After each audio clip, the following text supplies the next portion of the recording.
Jadi saya baca dari flyer ini Pak, di bagian biaya hidup terjangkau, karena memang ini yang buat mahasiswa, anak muda, itu tidurnya nggak nyenyak, biaya hidup Pak.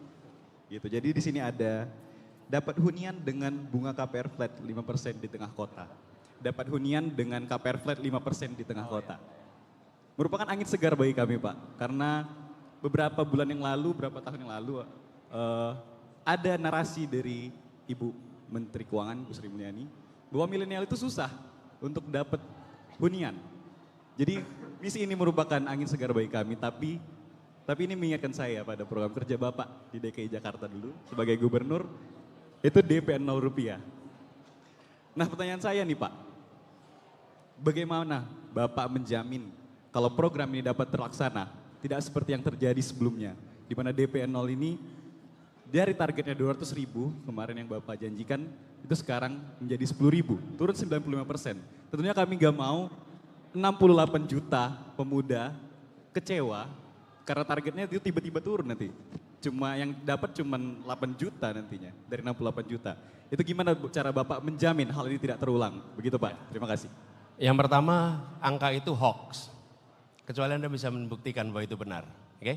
Yang terjadi justru program DP 0 rupiah itu memasok hampir lebih dari separuh suplai rumah baru, rumah susun di Jakarta. Baik. Dan itu yang terjadi.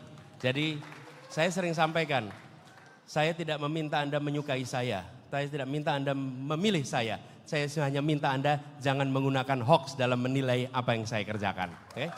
Baik, terima kasih banyak Pak atas klarifikasi. Kemudian yang kedua terkait dengan program.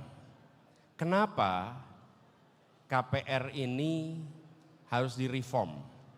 Karena KPR selama ini hanya memberikan akses yang mudah kepada mereka yang bekerja di sektor formal. Mereka yang bekerja di sektor non formal, mereka yang bekerja mandiri sulit dapat KPR.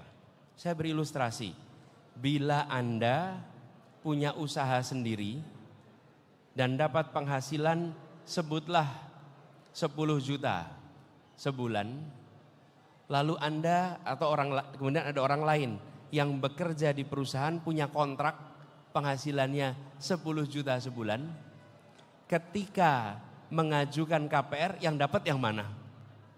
Yang dapat yang punya kontrak, yang kerja mandiri nggak dapat.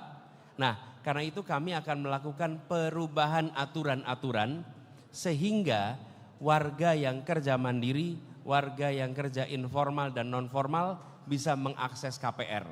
Sehingga KPR itu bukan kapan punya rumah, tapi betul-betul kredit perumahan rakyat. Dan siapa yang paling membutuhkan? Yang paling membutuhkan adalah anak-anak milenial, karena mereka yang paling kesulitan untuk dapat rumah. Gitu ya. Terima kasih banyak Pak.